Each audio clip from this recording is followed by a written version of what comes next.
Your friends are scrolling through short content, but you, my friend, you're here to learn. Welcome to TRS Clips.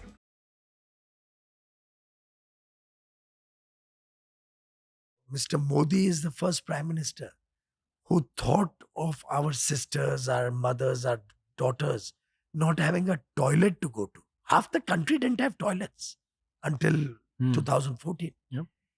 Now, so many governments came and went. Nobody thought about a simple thing like a toilet. And here you have a prime minister who spends nearly $20 billion just building toilets for the poor. But imagine what a great matter of satisfaction it is to all of us that we protected the dignity of our women folk. Yeah. It's a small thing. People ridiculed him when he talked about cleanliness, Swachh Bharat Abhiyan on 15th August 2014. But today we realize the game-changing dimensions that it has.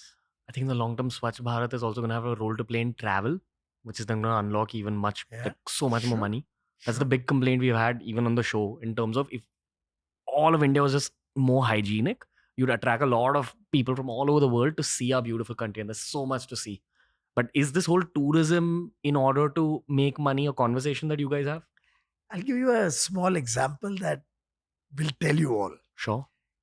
You've heard of the Statue of Unity? Yeah. In Kevadia, Yeah. Yes, Gujarat? Sir. Yes, sir. The monument in honor of Sardar Vallabhbhai Patel, which Prime Minister Modi built.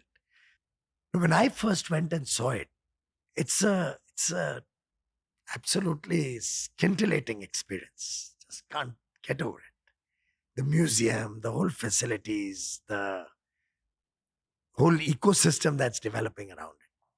I'd gone actually to do the Bhumi Pujan, the groundbreaking ceremony for a railway station to bring rail connectivity, which we did in a record time to the Statue of Unity. When I came back, I went to meet him and I was telling him how much I enjoyed visiting the place. You know, the Narmada Dam in the background with water behind it. It's just truly awe-inspiring. So while I was talking to him, I said, sir, I can see that we could possibly have a 1 lakh crore ecosystem around it with tourists coming in and we can create facilities and also. He looks up at me and he says, do you think I've just created a statue? Obviously, the whole intention is that we create the whole ecosystem. It's a tribal area. People will benefit. People will get work. People will get jobs. We'll have millions of tourists coming over there. We'll transform that whole area. And believe me, today, we have millions of tourists going there a year, both national and international. You can't go to the top because it's full pack the whole day. Getting a seat onto the lift to go up is very, very difficult. Unless you book in advance, which is all, of course, technologically enabled online. But you can spend 3 or 4 days there and enjoy the whole experience.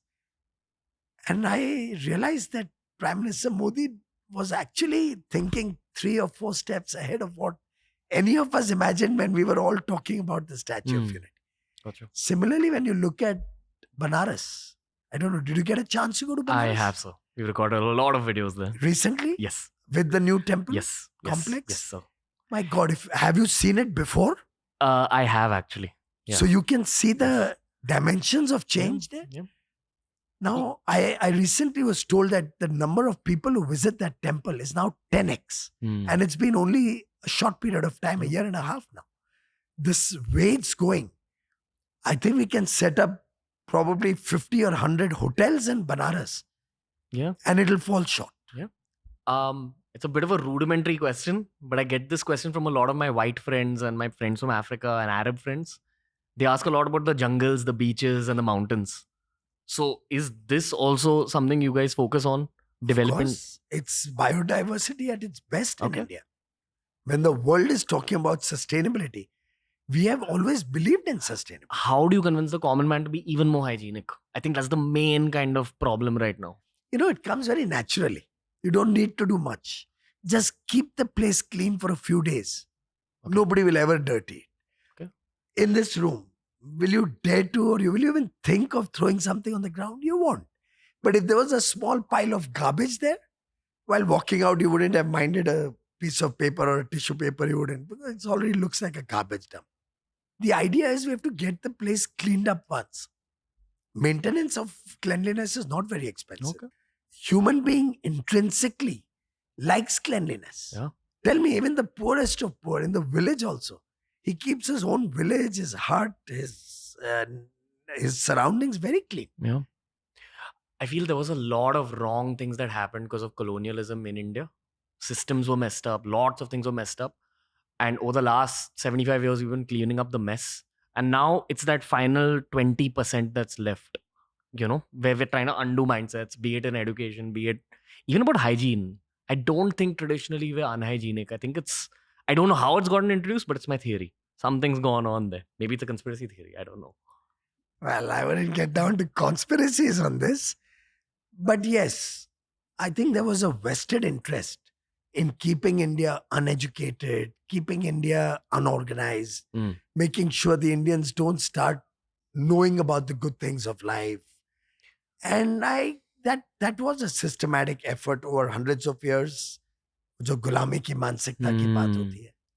And I think Prime Minister Modi, all of us are very, very focused that we have to get rid of that colonial mindset. Yes. In a simple thing like even our graduation ceremonies, that may be good for the winter months of the developed world.